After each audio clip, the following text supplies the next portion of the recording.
ഗൾഫിലേക്ക് തിരിച്ചു പോകുന്ന കാര്യം പറഞ്ഞിരുന്നുവെങ്കിൽ ഞാൻ എൻ്റെ പൊതുപ്രവർത്തനം അവസാനിപ്പിക്കാൻ തയ്യാറാണ്. ഇത്രയും ഗുണ്ടായുസം നടത്തിയ ഫ്രാൻസിസ് കോടൻ കൊടുത്ത കേസാണോ ജെന്യുവൻ, അല്ല ഹക്കീമിൻ്റെ കേസാണോ ന്യായം? അയാൾക്കെതിരെയുള്ള കേസ് ഒഴിവാക്കി കിട്ടുകയാണെങ്കിൽ എനിക്ക് എന്ത് വേണമെങ്കിലും ചെയ്തു തരുമായിരുന്നു. ആരോപണ പ്രത്യാരോപണങ്ങൾ തുടരുകയാണ്. ജനിച്ച മണ്ണിൽ വിമാനമിറങ്ങുമ്പോൾ പുഞ്ചിരിച്ച് സ്വീകരിക്കേണ്ട ഉദ്യോഗസ്ഥർ നമുക്കെതിരെ കയ്യോങ്ങിയാൽ നാം എന്തു ചെയ്യണം? സംരക്ഷിക്കുമെന്ന് കരുതി കൂടെ നിന്നവർ ഒറ്റുകാരായി മാറിയെന്ന് തോന്നിയാൽ നാം ആർക്കൊപ്പം നിലയുറപ്പിക്കും? ഈ ആകുലതയോടെ സിറ്റി ഫ്ലവർ വീക്കെൻഡ് അറേബ്യ ആരംഭിക്കുകയാണ്. ഈ എപ്പിസോഡിലേക്ക് ഏവർക്കും ഹൃദ്യമായ സ്വാഗതം.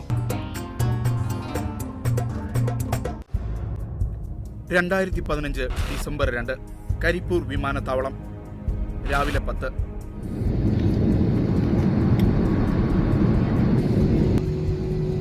ഇൻഡിഗോ വിമാനത്തിൽ ദുബൈയിൽ നിന്നെത്തിയ ഹക്കീം റൂബ എന്ന പ്രവാസി യുവാവിനെ കള്ളക്കടത്തുകാരനായി ചിത്രീകരിച്ച് 9 മണിക്കൂറോളം കസ്റ്റംസ് ഉദ്യോഗസ്ഥർ പീഡിപ്പിക്കുന്നു. രാത്രി മർദ്ദനമേറ്റ് ചോരയൊലിക്കുന്ന മുഖവുമായി ഹക്കീം പുറത്തെത്തുന്നു. പിന്നെ മഞ്ചേരി ആശുപത്രിയിൽ. മഞ്ചേരി പോലീസ് സ്റ്റേഷനിൽ പരാതി.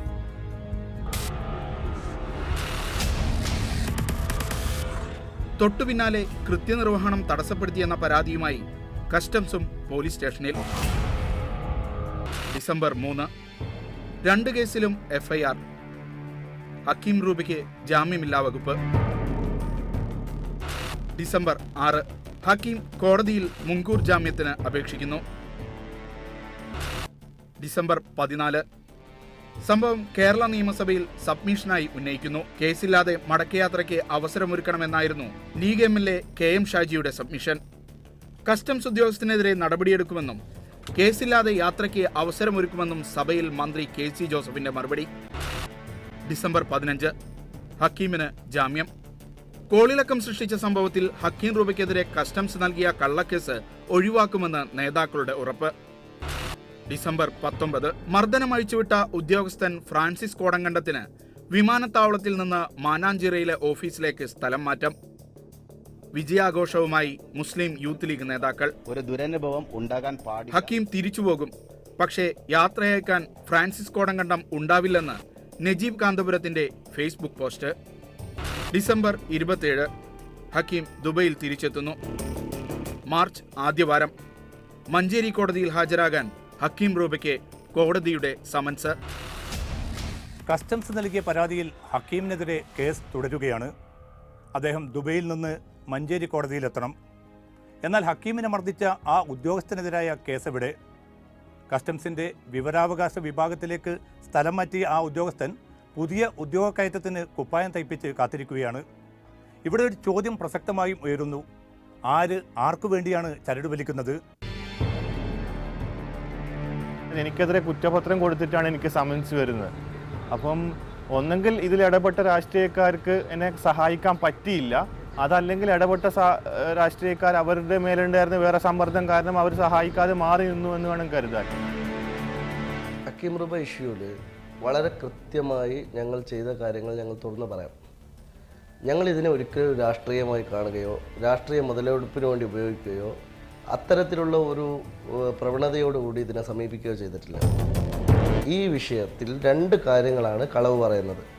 ഒന്ന്, അദ്ദേഹം പറയുന്നത് എനിക്ക് കൃത്യമായി എന്നാണ് ഗൾഫിൽ തിരിച്ചു പോവുക എന്ന് എന്നെ അറിയിച്ചിരുന്നു എന്നാണ്. അതിന് തെളിവായി അദ്ദേഹം ഫേസ്ബുക്ക് പോസ്റ്റ് ചെയ്തിരിക്കുന്ന ചാറ്റ് ഹിസ്റ്ററിയിൽ തന്നെ വളരെ കൃത്യമായി മനസ്സിലാക്കാവുന്ന ഒരു കാര്യമുണ്ട്. ഒരിക്കലും എന്നാണ് പോകുന്നത് എന്ന് ഹക്കീം ഒരിക്കലും എന്നോട് പറഞ്ഞിട്ടില്ല. അത് ആ ചാറ്റ് ഹിസ്റ്ററി നോക്കിയാൽ അറിയാം. അദ്ദേഹത്തോട് ഞാൻ വീണ്ടും ചോദിക്കുകയാണ്, എന്നാണ് നിങ്ങൾ തിരിച്ചു പോകാൻ ഉദ്ദേശിക്കുന്നത്? കാരണം അദ്ദേഹം അങ്ങനെ ഇതിനിടയിൽ ഈ ഒരു അദ്ദേഹത്തിന് ജാമ്യം കിട്ടി, ജാമ്യവ്യവസ്ഥയിൽ രാജ്യം വിടാൻ പാടില്ല എന്ന് പറയുന്ന ഒരു സാഹചര്യത്തിൽ അദ്ദേഹം തിരിച്ചു പോകാൻ ഉദ്ദേശിക്കുന്നുണ്ടോ എന്നറിയാൻ തന്നെയാണ് ഞാൻ ആ ചോദ്യം ചോദിച്ചത്. പക്ഷെ അദ്ദേഹം പറഞ്ഞത് എന്ന് പോകുമെന്ന് എനിക്ക് ഉറപ്പിച്ച് പറയാനാവില്ല എന്നാണ്. ഒരിക്കലും ഹക്കീം റൂബ നെഞ്ചത്ത് കൈവച്ച് പറയട്ടെ, എന്നോട് ഹക്കീം റൂബ ഗൾഫിലേക്ക് തിരിച്ചു പോകുന്ന കാര്യം പറഞ്ഞിരുന്നുവെങ്കിൽ ഞാൻ എൻ്റെ പൊതുപ്രവർത്തനം അവസാനിപ്പിക്കാൻ തയ്യാറാണ്. അതായത് ജാമ്യമില്ലാ വകുപ്പിലൊരു കേസ് ഉണ്ടായിക്കഴിഞ്ഞാൽ അതിൽ മുൻകൂർ ജാമ്യം എടുക്കുക എന്നുള്ളത് ഒരു സാധാരണയായ ഒരു നടപടിയാണ്. അതിനകത്ത് ഇപ്പം എന്താ പറയുക, അതിലൊരു ഒളിച്ച് കളിക്കേണ്ട കാര്യമില്ല. കാരണം ഞാൻ ജാമ്യം എടുത്തില്ലായിരുന്നെങ്കിൽ പോലീസുകാർക്ക് എന്നെ എപ്പോൾ വേണമെങ്കിലും പിടിച്ചകത്തിടാം. ജാമ്യം എടുത്തതും ഈ കേസ് കോടതിക്ക് റെഫർ ചെയ്ത് ഒഴിവാക്കുന്ന തമ്മിൽ ഒരു ബന്ധമില്ല. ഈ കേസ് കോടതിക്ക് നമ്മുടെ കുറ്റപത്രം കൊടുക്കുന്നതിന് മുമ്പ് എപ്പോൾ വേണമെങ്കിലും റെഫർ ചെയ്യാം. അതായത് ഈ 90 ദിവസം സമയം ഉണ്ടല്ലോ, ഈ ചാർജ് ഷീറ്റ് കൊടുക്കുന്നതിന് മുമ്പുള്ള സമയത്ത് ഒഴിവാക്കാവുന്നതായിരുന്നു. പിന്നെ ഈ പറയാതെ പോയി മുങ്ങി എന്നുള്ളതൊക്കെ അതൊരു എന്താ പറയുക, അവർക്ക് ചെയ്യാൻ പറ്റാത്ത ഒരു കാര്യത്തെക്കുറിച്ച് നമ്മളിപ്പോൾ പബ്ലിക്കിൻ്റെ മുമ്പിൽ പറഞ്ഞപ്പോൾ പിടിച്ചു നിൽക്കാൻ വേണ്ടിയുള്ള ഒരു പറച്ചിലാണ്. അല്ലാതെ അതിനകത്ത് ഒരു കാര്യമുണ്ടെന്ന് എനിക്ക് തോന്നുന്നില്ല. ഞാൻ കൃത്യമായിട്ട് ഈ ഇതിലിടപെട്ട നേതാക്കന്മാരെ വിളിച്ച് പറഞ്ഞിരുന്നു, അവർക്ക് വാട്സാപ്പ് മെസ്സേജ് അയച്ചിരുന്നു. അവർ എൻ്റെ അടുത്ത് പറഞ്ഞിരുന്നത് നീ എയർപോർട്ടിൽ പോകുന്ന ദിവസം നിൻ്റെ കൂടെ യാത്ര അയക്കാൻ വരാമെന്നൊക്കെ ആയിരുന്നു. പക്ഷെ ആ ഒരു യാത്രയയപ്പ് സംഭവങ്ങളൊക്കെ ഒഴിവാക്കാൻ വേണ്ടി ഞാൻ രാത്രിയിലുള്ള ഒരു ഫ്ലൈറ്റിന് അവരോട് പറയാതെ, കൃത്യ ടൈം പറയാതെ പോയി എന്നുള്ളത് സത്യമാണ്. പക്ഷേ പോകുന്ന ദിവസം ഡേറ്റ് ഞാൻ കൃത്യമായി പറഞ്ഞിട്ടുണ്ടായിരുന്നു. അതിനകത്ത് നജീബ് എൻ്റെ സുഹൃത്താണ്, നല്ല യുവ നേതാവാണ്. അദ്ദേഹം ഇടപെട്ടെങ്കിൽ അത് ശക്തമായി ഇന്നത്തെ UDF സംവിധാനത്തിൽ അതിന് നേരിട്ടാൽ തീർച്ചയായും ഹക്കീമിനെ ആ കേസിൽ കള്ളക്കേസിൽ നിന്ന് രക്ഷപ്പെടുത്തിക്കൊണ്ട് ജനങ്ങളോട് പ്രവാസികളോട് നീതി പുലർത്തായിരുന്നു. ഇപ്പോൾ അദ്ദേഹം ഗൾഫിൽ പോയി കോടതിയെ ലക്ഷ്യം, അതിലൊന്നും ഒരർത്ഥമില്ല. ഹക്കീം റൂബ ഗൾഫിലേക്ക് വന്നപ്പോൾ ഞങ്ങളുടെ ശക്തി കൊണ്ട് ഹക്കീം ഗൾഫിൽ തിരിച്ചെത്തി എന്നൊക്കെ എഴുതിയ പല പത്രമാധ്യമങ്ങളുണ്ടല്ലോ. നജീബ് കാന്തപുരത്തിൻ്റെ പത്രങ്ങൾ പോലും അതിനെ ന്യായീകരിച്ചെന്ന ലേഖനങ്ങൾ എഴുതിയിരുന്നല്ലോ. ഇത് നിയമസഭയിൽ സബ്മിഷനായി വന്ന ഇഷ്യൂ ആണ്, വളരെ വ്യക്തമായിട്ട്. അതുകൊണ്ട് ജാമ്യമില്ലാ വകുപ്പ് ഹക്കീമിനെതിരെ ഉള്ള കേസിൻ്റെ ജാമ്യമില്ലാ വകുപ്പ് നീക്കം ചെയ്യും. മറ്റൊരു DYSP അന്വേഷിക്കുന്ന അബ്ദുറഹ്മാൻ രണ്ടത്താണി പരസ്യമായി എന്നോട് പറഞ്ഞതാണ്. മലബാർ ഗോൾഡിൻ്റെ ഡയറക്ടർ ഫൈസലും എൻ്റെ കൂടെ ഉണ്ടായിരുന്നു. അദ്ദേഹം സാക്ഷിയാണ് MLA അബ്ദുറഹ്മാൻ രണ്ടത്താണിയുടെ വാക്കുകൾക്ക്. പക്ഷേ എന്തുണ്ടായി? നിയമസഭ നൽകിയ ഉറപ്പും നേതാക്കൾ നൽകിയ വാക്കും പാലിക്കപ്പെടുകയുണ്ടായില്ല. ഇക്കാര്യം തുറന്നു പറഞ്ഞ ഹക്കീമിൻ്റെ രാഷ്ട്രീയമായി സാമൂഹ്യ മാധ്യമങ്ങളിലെ ചർച്ച. ലീഗ് നേതാക്കളുടെ പേര് പറഞ്ഞതോടെ ഹക്കീം ലീഗ് വിരുദ്ധനുമായി മാറി. അദ്ദേഹം പറയുന്നത് രാഷ്ട്രീയം തനിക്കില്ല എന്നാണ് ആദ്യം പറഞ്ഞത്. എന്നാൽ പിന്നീട് ഇപ്പോൾ പറയുന്നു അദ്ദേഹം പാതി മുസ്ലിം ലീഗും പാതി NDFുമായിട്ട് ജീവിക്കുന്ന ഒരാളാണെന്ന്. എന്നാൽ ഞങ്ങളൊരു കാര്യം പറയട്ടെ, SDPIയോ NDFോ ആയ അതിനോട് ആഭിമുഖ്യം പുലർത്തുന്ന ഒരു കുട്ടിയെയും മുസ്ലിം ലീഗിനകത്ത് ഞങ്ങൾ നിർത്തുകയില്ല. അത് 100% മുസ്ലിം ലീഗിൻ്റെ നേതാക്കൾ വ്യക്തമാക്കിയ കാര്യമാണ്. കാസർകോട്ടെ മുസ്ലിം യൂത്ത് ലീഗിൻ്റെ പ്രവർത്തകരെ അപമാനിക്കുന്ന തരത്തിലാണ് ഇന്ന് ഹക്കീം റൂബ ഒരു പോസ്റ്റ് ഇട്ടിരിക്കുന്നത്. കാരണം കാസർകോട്ട് ഫാസിസത്തിനെതിരെ പൊരുതുന്ന ഒരു സാമാന്യ മനസ്സുണ്ടെന്നും അത് SDPIക്ക് അനുകൂലമാണെന്നും കാസർകോട്ടെ മുസ്ലിം യൂത്ത് ലീഗുകാരടക്കം SDPIയോട് ആഭിമുഖ്യം പുലർത്തുന്നു എന്ന് പറയുന്നത് പച്ച നുണയാണ്. അങ്ങനെ ഒരു തരത്തിലും ആ തരത്തിലുള്ള നിലപാട് മുസ്ലിം യൂത്ത് ലീഗിന് വെച്ചു പുലർത്താനാവില്ല. ഞങ്ങളുടെ ഒന്നാമത്തെ ശത്രുവാണ് SDPI. അത്തരത്തിൽ SDPIയോട് ആഭിമുഖ്യം പുലർത്തുന്ന ആരായാലും അവരെ മുസ്ലിം യൂത്ത് ലീഗിനകത്ത് ഞങ്ങൾ വെച്ചേക്കുന്ന പ്രശ്നവുമില്ല. ഇതിനകത്തൊരു രാഷ്ട്രീയം, ഇത് ശരിക്കും ഒരു പ്രവാസി വിഷയമാണ്. ഇതിനകത്ത് എനിക്കെന്ത് രാഷ്ട്രീയമാണെന്ന്, ഞാൻ ഒരു വ്യക്തി എന്ന നിലയ്ക്ക് എനിക്ക് അടി കിട്ടി, എന്നെ 8-10 രാത്രി 12 മണിക്ക് റൂമിൽ നിന്ന് ഇറങ്ങി ഞാൻ പിറ്റേ ദിവസം രാത്രി 11 മണി വരെ, അതായത് വീട്ടിലെത്തുന്ന സമയം വരെ ഭക്ഷണം കഴിക്കാതെ നിൽക്കേണ്ട വന്നു. ആ എയർപോർട്ടിനകത്ത് 8 മണിക്കൂർ പിടിച്ച സമയത്തും ഭക്ഷണം കഴിക്കാതെ നിൽക്കേണ്ടി വന്നു. അപ്പോൾ എനിക്ക് കിട്ടിയ പീഡനത്തിനുള്ള ഒരു രീതിയിലാണ് ഈ ഒരു കേസ് മുന്നോട്ട് പോയത്. അതല്ലാതെ ഇതിനകത്ത് എന്തൊരു രാഷ്ട്രീയപരമായിട്ടോ അല്ലെങ്കിൽ ആരെങ്കിലും തേജോധനം ചെയ്യാൻ വേണ്ടിയിട്ടൊന്നും ഉള്ളതല്ല. പക്ഷേ ഇതിൽ ഇടപെട്ട ആൾക്കാർ അവർ ആ ഒരു ഇടപെട്ട സമയത്ത് രാഷ്ട്രീയ നേട്ടം ഉണ്ടാക്കിയിട്ടുണ്ട്. അതായത് അവർക്ക് പൊതുജന മധ്യത്തിൽ അതിനുള്ള അംഗീകാരം കിട്ടിയിട്ടുണ്ട്. പക്ഷേ അവർ ഏറ്റെടുത്ത കാര്യം ചെയ്യാൻ പറ്റിയില്ല. എനിക്കെതിരെ കോടതിയിൽ ചാർജ് ഷീറ്റ് പോയി, അപ്പം അതിൻ്റെ സമൻസ് വന്നു. അപ്പോൾ അവർ നിയമസഭയിൽ സബ്മിഷൻ ഉന്നയിക്കുന്നുണ്ടായി. ഷാജി MLA, കാസർഗോട്ടെ എന്നെ നെല്ലിക്കുന്ന്, പിന്നെ രണ്ടത്താണി, പലരും എനിക്ക് വേണ്ടി സംസാരിച്ചു. അതൊക്കെ ശരിക്കും അഭിനന്ദിക്കേണ്ട കാര്യം തന്നെയാണ്. അവർ സംസാരിക്കുകയുണ്ടായി. ഈ പ്രശ്നം നിയമസഭയുടെ രേഖകളിൽ വന്നു, എല്ലാം ശരിയാണ്. പക്ഷേ ഇവർ ഈ ചെയ്ത എഫേർട്ട്, അതിൻ്റെ റിസൾട്ട് ഇല്ല.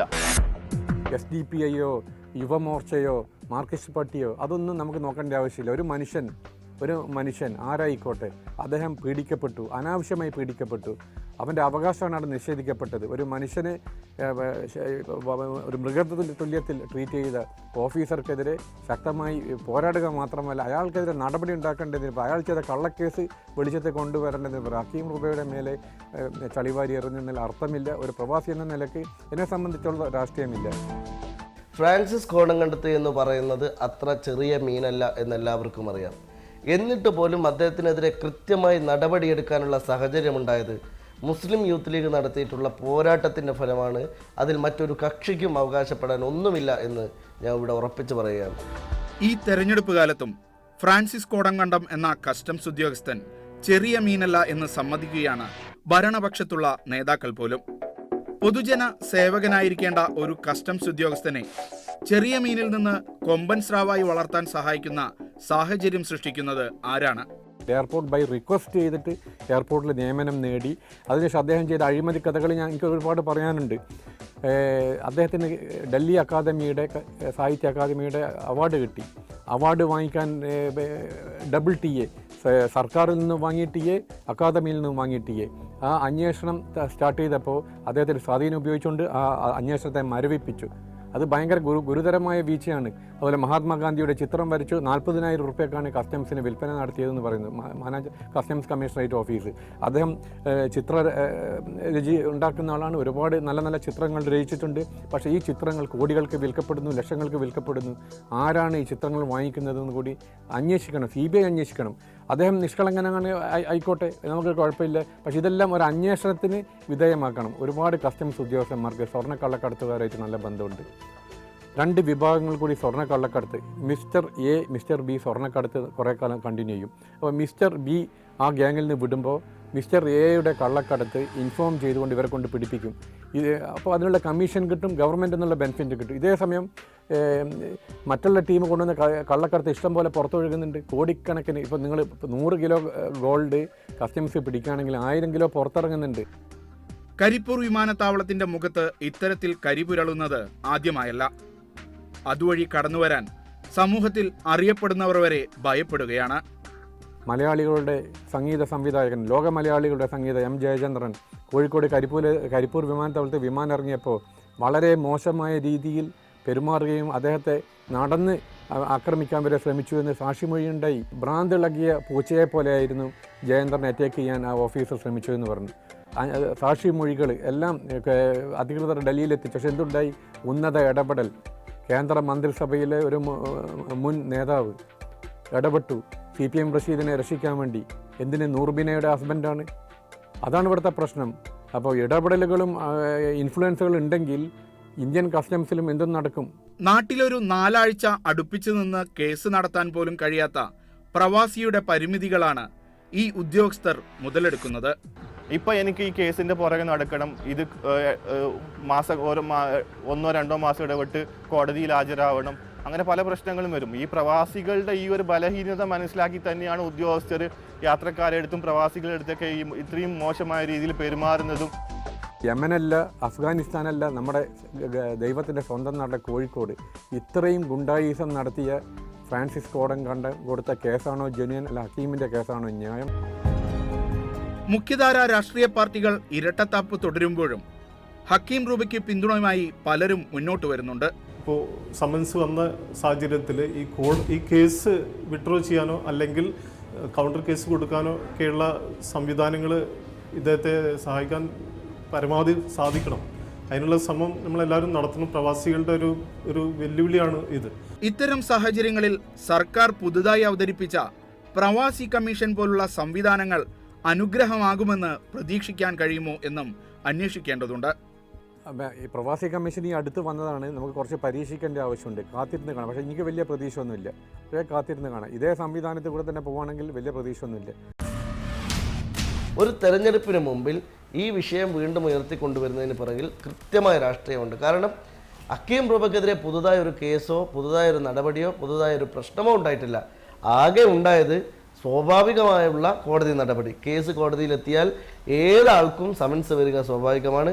അത് പ്രധാനമന്ത്രിയാണെങ്കിലും സമൻസ് വരിക സ്വാഭാവികമാണ്. നിയമം നിയമത്തിന്റെ വഴിക്ക് പോകുമെന്ന ആപ്തവാക്യം ഇന്ന് ഇന്ത്യൻ സാഹചര്യത്തിൽ വലിയൊരു തമാശയാണ്. നിയമം സ്വാധീനമുള്ളവന്റെ മാത്രം വഴിക്ക് പോകുമ്പോൾ വോട്ടവകാശം പോലും കപ്പിനും ചുണ്ടിനുമിടയിൽ നിൽക്കുന്ന പ്രവാസികളുടെ അവസ്ഥ എന്തായിരിക്കും? ഈ ഒരു കേസിൽ എനിക്ക് വിജയം ഉണ്ടായി കഴിഞ്ഞാൽ ഇത് പല പ്രവാസികൾക്ക് ഒരു പ്രചോദനമാവും. അവർക്ക് അവരുടെ അന്തസ്സോടു കൂടി എയർപോർട്ടിലൂടെ വീട്ടിലേക്ക് കടന്നു പോകാനുള്ള ഒരു സാഹചര്യം ഉണ്ടാവും. തെരഞ്ഞെടുപ്പ് കാലമാണ്. കോടതിയിൽ ഹാജരാകാൻ പോകുന്ന ഹക്കീം റൂബ എപ്പോൾ മടങ്ങിയെത്തുമെന്ന് ഞങ്ങൾക്ക് ഉറപ്പില്ല. നീതി അകലെയാണെങ്കിൽ പ്രവാസ ലോകത്തിന് ചില തീരുമാനങ്ങൾ കൈക്കൊള്ളേണ്ടി വരും. പ്രവാസ ലോകത്തിൻ്റെ പിന്തുണയാണോ അതല്ല ഉദ്യോഗസ്ഥരിലെ സ്വാധീനമാണോ വലുത് എന്ന കാര്യത്തിൽ രാഷ്ട്രീയ പാർട്ടികളും തെരഞ്ഞെടുപ്പ് നടത്തേണ്ടി വരും. സിറ്റി ഫ്ലവർ വീക്കെൻഡ് റേബിയിൽ ചെറിയൊരു ഇടവേള.